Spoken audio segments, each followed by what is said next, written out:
If we reach 10,000 subscribers on this channel, I'll make a video with Bianca Del Rio's Pokemon team, and all of Drag Race Season 6. If you're already subscribed, turn on notifications because apparently YouTube isn't recommending these long-form videos to my subscribers. Hello everyone, my name is Roberto Arturo Santiago Campos del Supremo Guineo, but you may call me Robbie for short. Today, let's explore an alternate reality in which Sapphira Cristál is the Pokémon Champion of RuPaul's Drag Race Season 16. This is an ongoing series with many more Drag Race seasons to cover. Make sure to subscribe so you stay caught up on new videos. And without further ado, let's get started.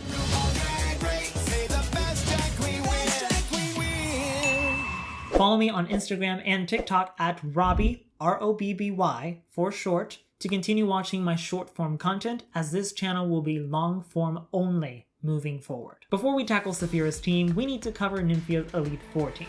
Since she would only be allowed a type specialty, I decided on Flying type, since her drag name, Wind, comes from her aspiring to be free and invisible like the wind. Let's start with her first Pokemon, Tropius, based on her True Colors runway. She made her banana-themed brand very apparent on the show, wearing banana-themed outfits like this one. Tropius is a Pokemon that I feel Nymphia would have on her team regardless. I chose this runway specifically because it's based on the concept of banana trees, which Tropius is also based on. Her second Pokemon is Scarlet, based on her Cher runway. This look is a reference to Cher's Cleopatra-inspired outfit, and Scarlet has Egyptian influences both in its design and name. In my original Season 16 video, I gave Nymphia an Espathra, which coincidentally borrows influences from Cleopatra. I also like how Scarlet's head resembles this look's headpiece. Her third Pokemon is Honchkrow, based on her See You Next Wednesday runway. This episode was sort of dedicated to the Addams Family and the Netflix show Wednesday. They're known for their gothic fashion,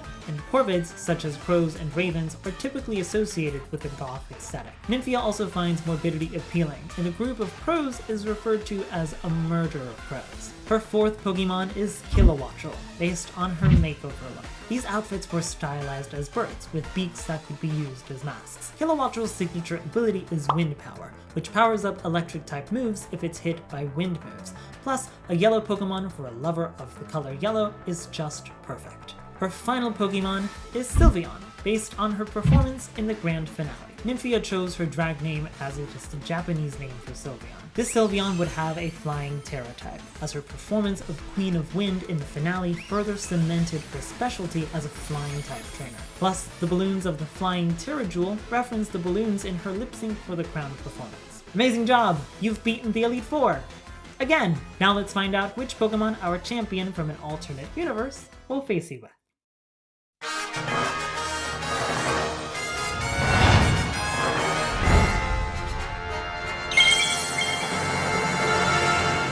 Last, we've reached our final challenge.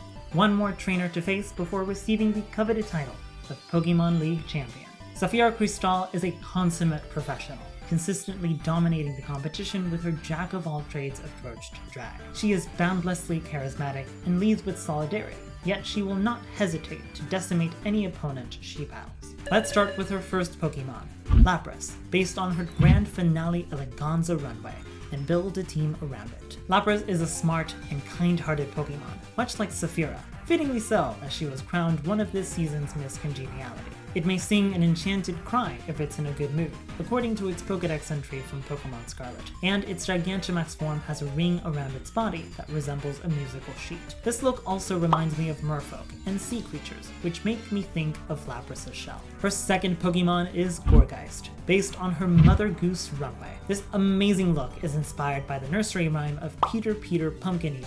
Gourgeist is a quite obvious pick for a pumpkin-themed outfit. Gourgeist is also a ghost type, which references her entrance line. I think this place is haunted.